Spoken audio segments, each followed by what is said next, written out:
de ça, Hebron. Ah, on est déjà. Je suis à Hebron. Ça, c'est les gens de l'ONU. À Hebron, les maisons juives et arabes sont imbriquées. Vous voyez en bas, il y a des tentes. Il y en a même qui habitent dans des tentes là. Là, ils vont même pas à l'école, rien. Hein? Ils vont même pas à l'école, rien. Non, non, mais regardez les maisons, les magasins, il y a écrit que en arabe. C'est ça qui est. J'ai regardé, regarde, c'est écrit en arabe.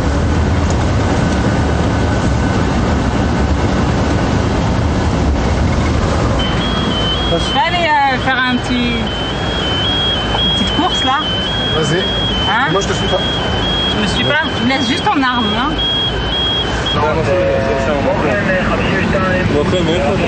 Alors, גוש עציון. גוש עציון. גוש עציון.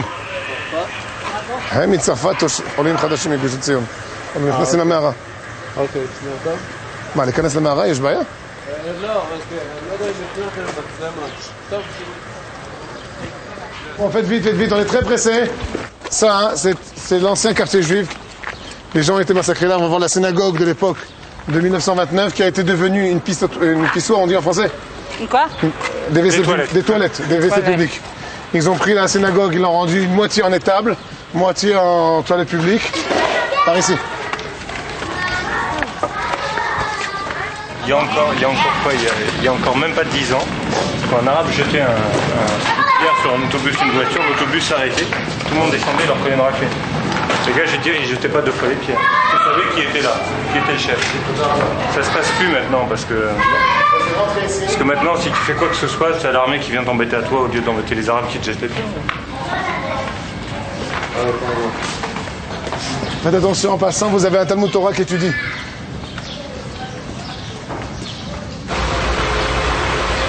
On monte? En voiture, ouais.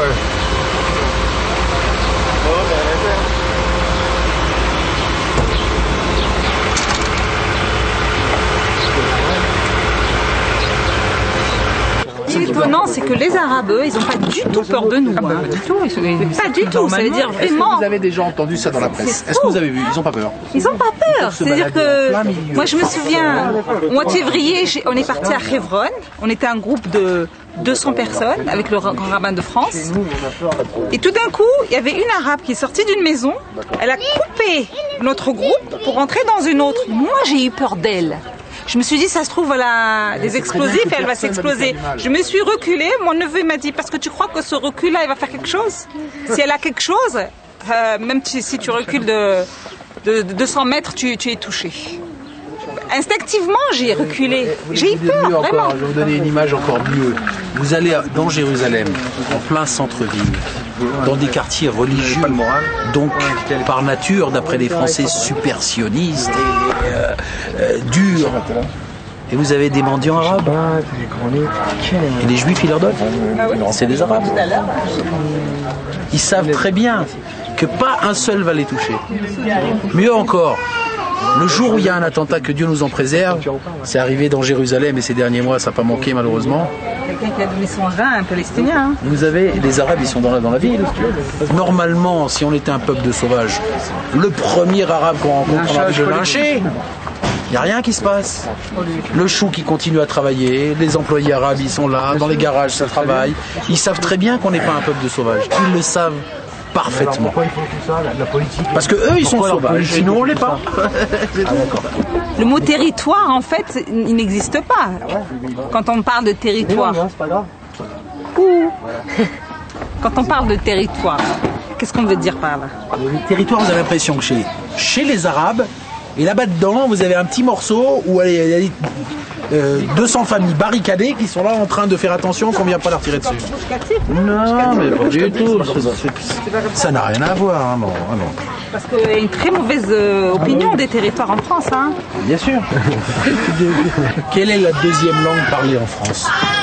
Le français. Le français. Vous avez les médias français, ils ont monté une image d'endroit comme ça. Ils ont monté une image et qui est diffusée dans le monde entier, qui finit par pénétrer dans la tête de tout le monde. La preuve, quand vous dites à la télévision, on dit territoire, on sait que c'est ici. Demandez à un habitant d'ici s'il veut l'habiter. à Jérusalem. À Jérusalem, demandez-lui. Il a peur. Il a peur à Jérusalem. Il habite ici. Netanya, ben, malheureusement, pendant longtemps, c'était tranquille, mais maintenant, ça l'est moins. C'est ça, ouais. Vous comprenez? Les endroits où on est encore le plus tranquille, c'est les endroits les plus gardés. Ça va de soi. Ça va de soi. Et pour qu'il soit gardé, ben, il faut qu'il soit un peu excentré, comme ici.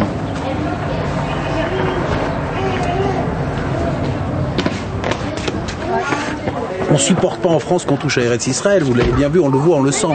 On le sait, tout le monde lève les bras, tout le monde crie. Maintenant, pour les faire venir et pour leur dire de venir, ça c'est une autre affaire. On trouve toujours qu'il n'y a pas assez d'avantages pour ceux qui arrivent, on ne nous aide pas assez ou des choses comme ça, c'est des arguments qui sont faux. Non, notre place elle est ici.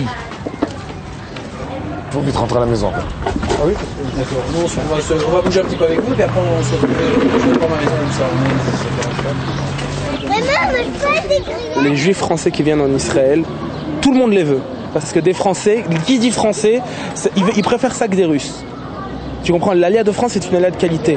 Les gens qui viennent de France sont cultivés, bien élevés, qui ont en général les moyens. C'est des gens qui sont recherchés en Israël. Tu comprends, quand tu mets un yishuv, tu fais un yishuv comme Kochav Yaakov, alors les Français voudront dans leur maison tous l'air conditionné, tous un beau jardin entretenu. Tu comprends ce que je veux dire? Ce sont des petits détails qui font que les Français, ce sont en général des médecins, des avocats, ils ont raison. Parce que c'est comme ça que tu fais de beaux yishuvim avec des Français.